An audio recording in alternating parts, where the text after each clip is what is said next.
Hey folks, it's Bear Gardener, and we are back with another Homefront video, only technically two, I suppose. So, here's the deal. First of all, I am a cards content creator. All of the stuff is down below. You can find links to my Twitch channel, the rest of my YouTube, my Discord, which you're welcome to come join, and links to support me if you want to support the content, which would be much appreciated in the chaos of my life at the moment. So, we have just had Homefront land, and then we had a season reset.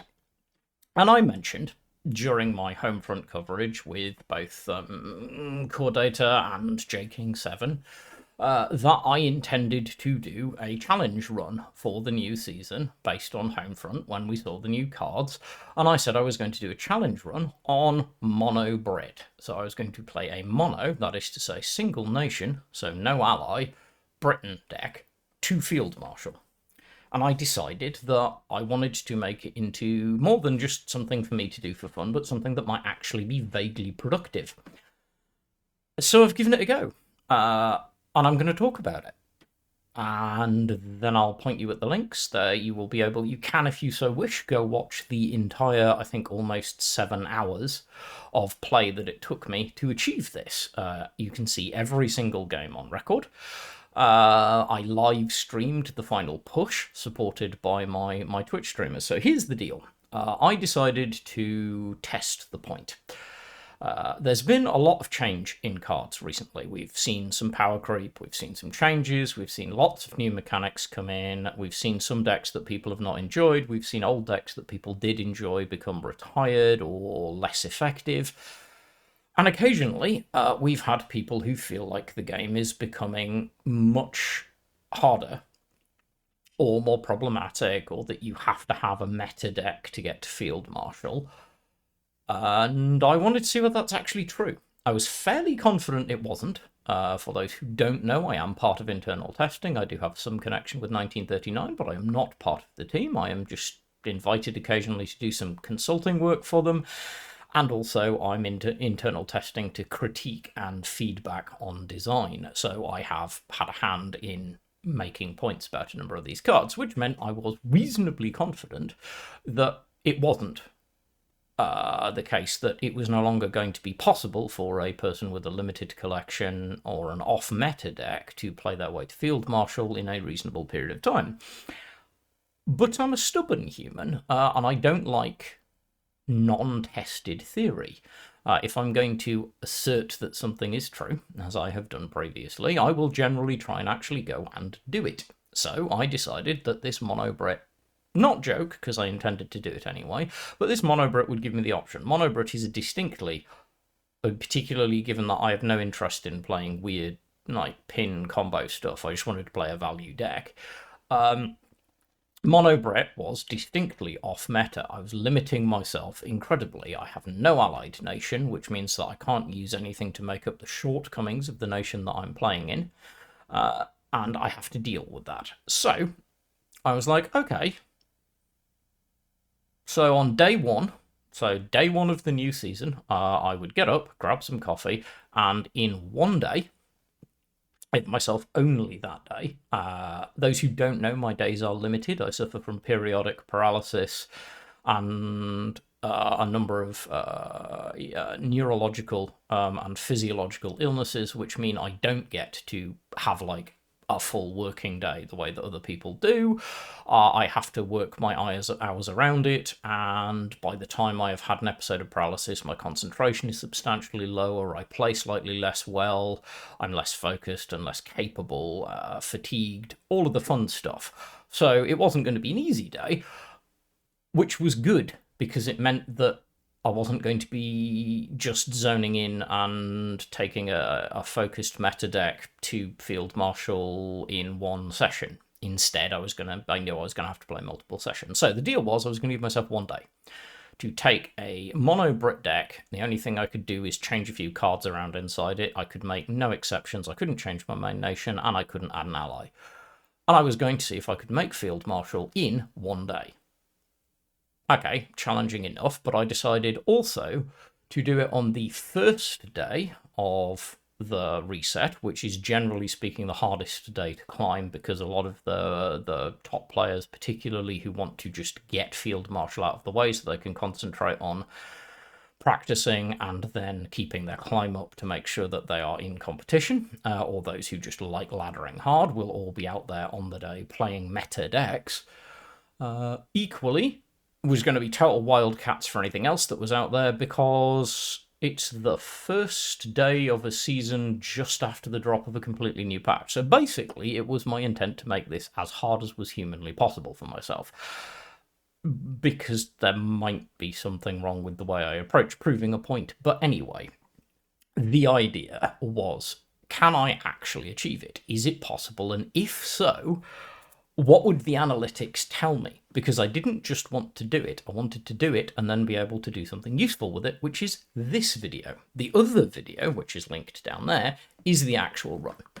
I started out doing a bit of commentary and then just gave up because I was doing other things. I had to concentrate on a whole bunch of other things, so I was multitasking the whole way through, but playing sessions while I could, recording every single game, and then clip them all together and cut out any gaps, weirdness, bio breaks, and then obviously streamed the end bit where you'll hear me talking again. But anyway, that video is down there. You can go watch it, jump around, find the bits that are interesting to you. Nevertheless, the actual point was to see if I could show that it was possible to achieve this with an off-meta deck. Those of you who follow my streams will know I did. I managed to finish it. As I say, it took about 7 hours in total playtime. And what we're going to do is I'm going to walk through the deck, but then I'm also going to walk through the record. So I have a full record of every game that I played, including those on stream, which I put together while I was clipping the video together into a spreadsheet that can output some vaguely useful data that is occasionally used by competitive players. We're going to have a look at that, see what it says, see what I learn about what the day was like, and talk about how that might be useful to you. Or not, I don't know. Maybe it's just fun to listen to me talk. If it is, let me know. Comments down there. Just tell me how you feel. Anyway, keep it nice, though. I've had a couple of recent people who decided to take out of their time to actually proactively make the effort to be rude, aggressive, or threatening. You'll get deleted and reported. It's a complete waste of your time and mine, so you can, but I really wouldn't bother if I were you. It generally doesn't end well for anyone. To the rest of you who are so supportive, endlessly, thanks. I love you, people, especially the people who came and supported me to the end of this, because by the end of this, I was quite worn and tilted, which we'll get to. But first, let's actually take a look at the deck that I did this lunatic idea on. Right, here it is, my Brit Mono deck. The name. There is Bond in it.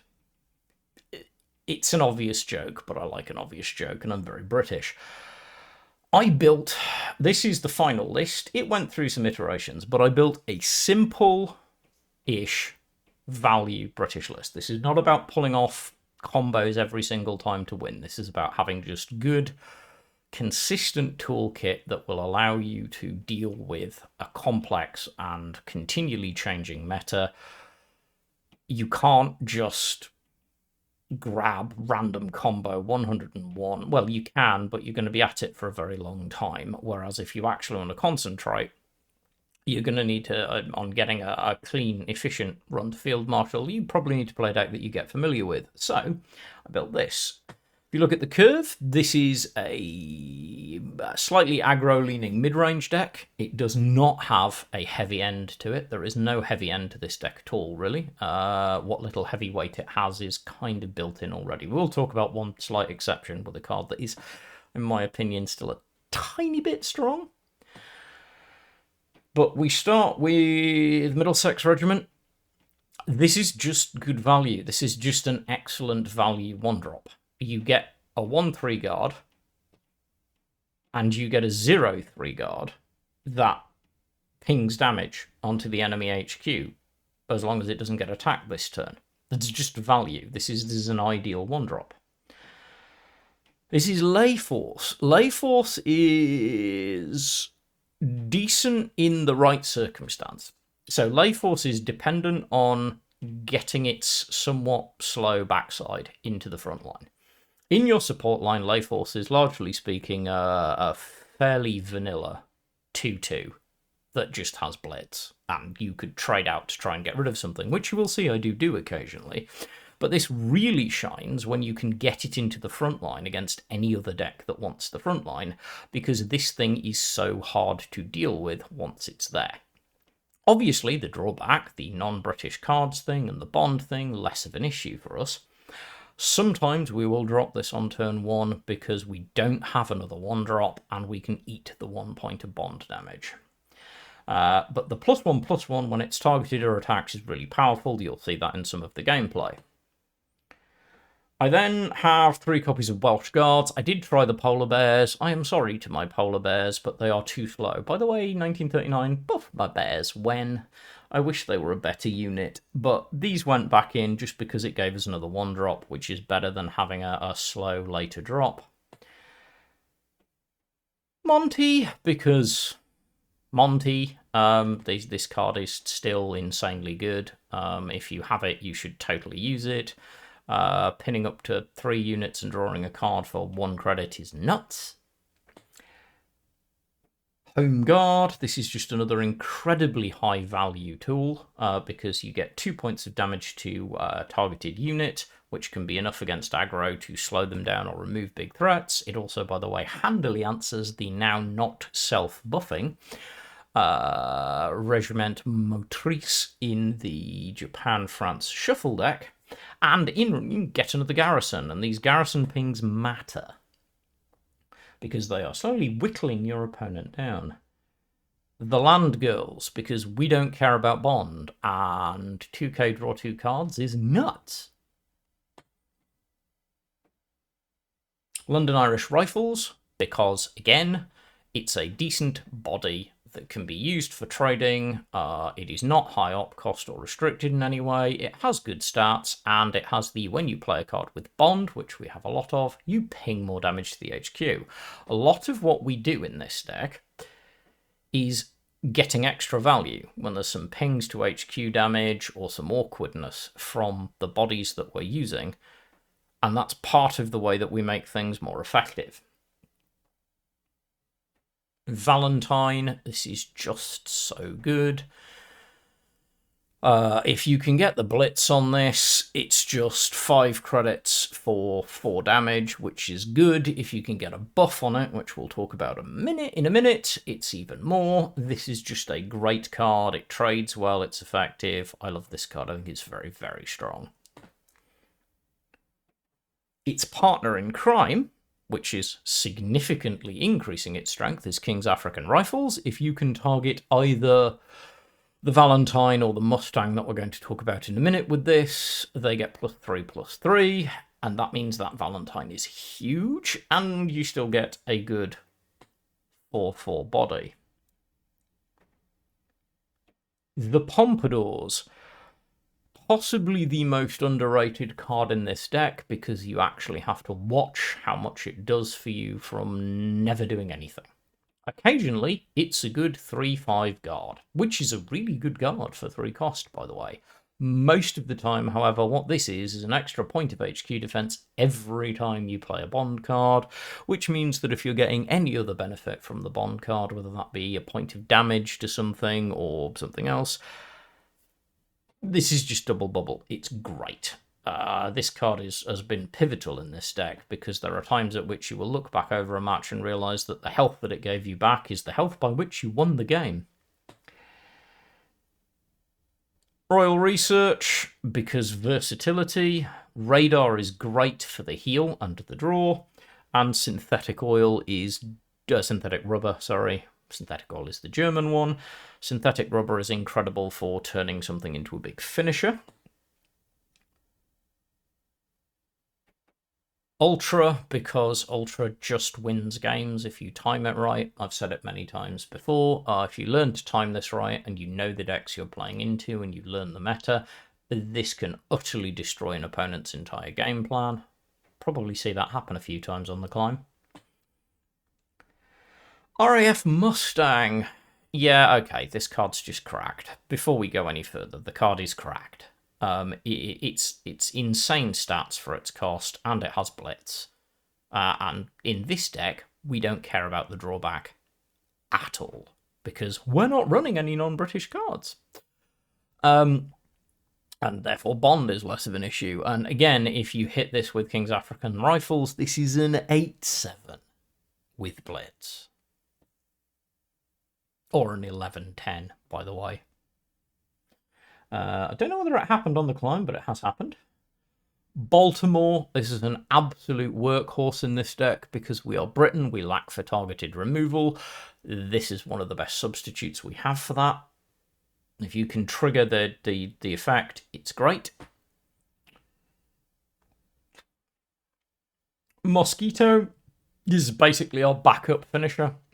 6 cost, 3 damage, and then flips itself to become an ambush fighter, which means it can also counter bombers. It's great.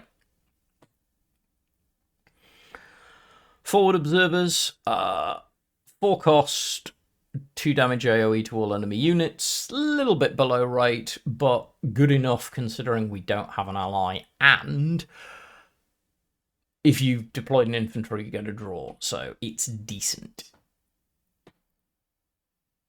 And finally, 2 copies of Carpet Bombing for more AoE when we need it, which we will. And that's it. It is not a complicated deck, in the sense that this is just value tools that you need to learn to use well. And hopefully that was going to work. That was the plan anyway. The question is, though, we know that I got there, and we know, therefore, that it worked, but how well did it work? And to do that, we need to talk about what my actual run looked like.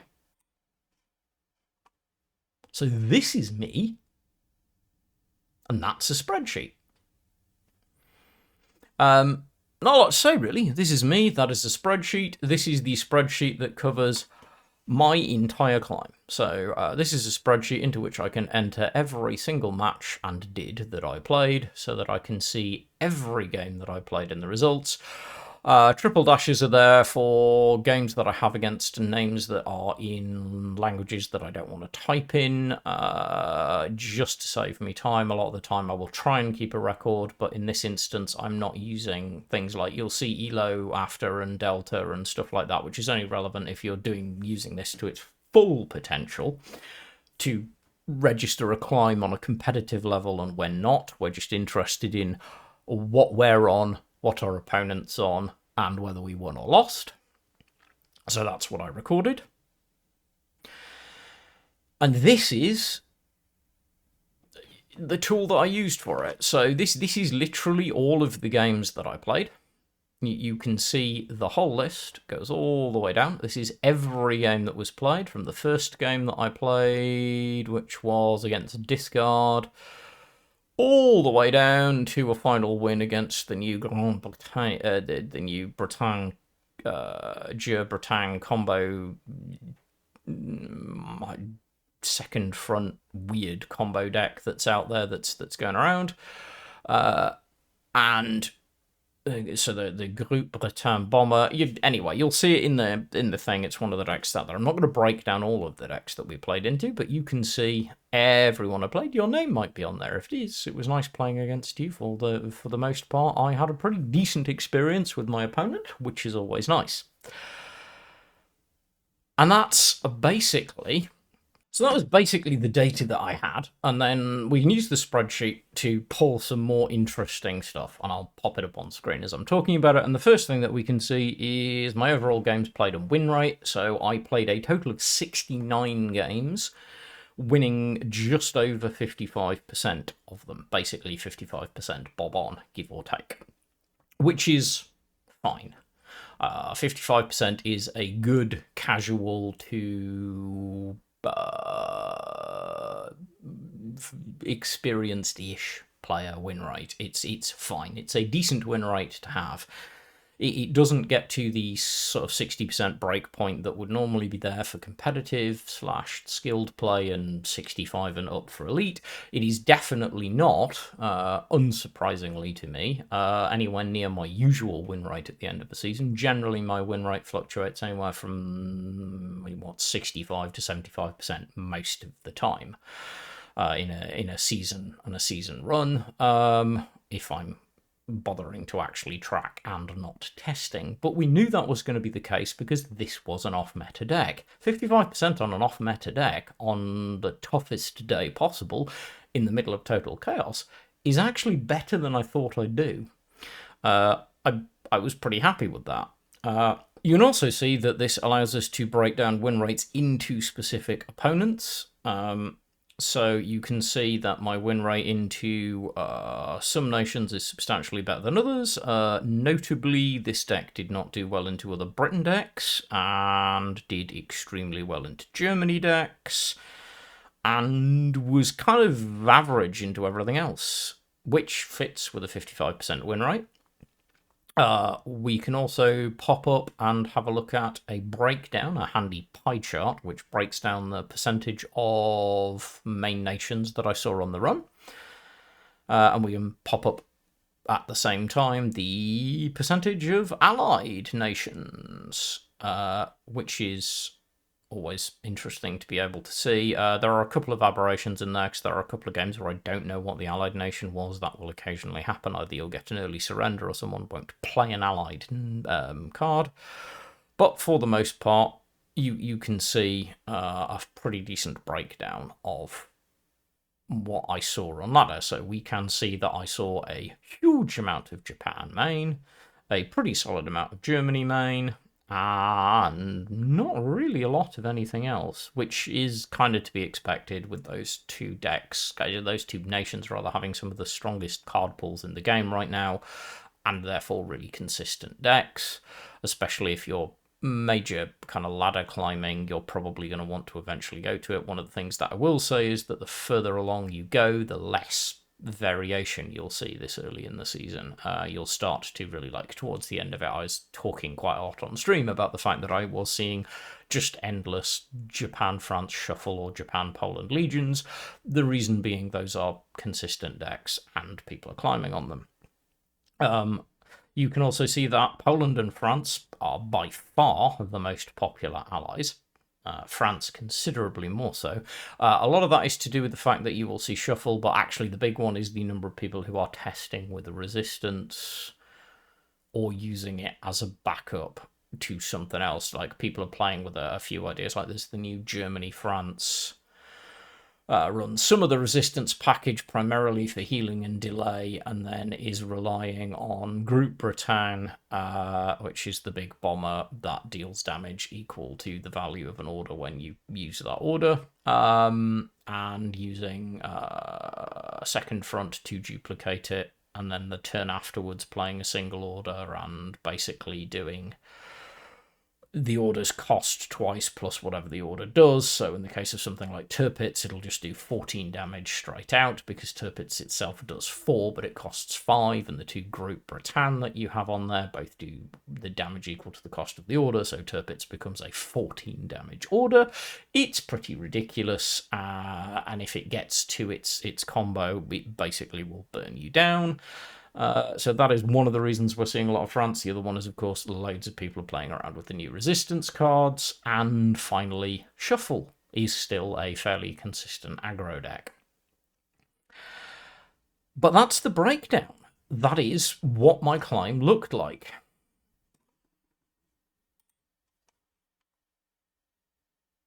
Right, so what does all that tell us? Well, it tells me, at least, I hope that I can say to those of you out there who are struggling with kind of wrapping your head around things at the minute, and I know there are a lot of us at the moment, especially when things change, you can do it. You can make Field Marshal in a reasonable period of time. 7 hours over an entire month is not an unreasonable amount of time to spend playing a game if Field Marshal is your main goal.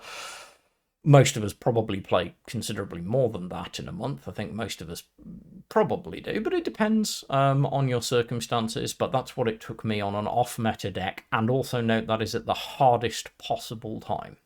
So I am kind of deliberately hampered multiple times over. I gave myself a hyper-restricted off-meta deck, removed the option for an ally, and played at the hardest possible time.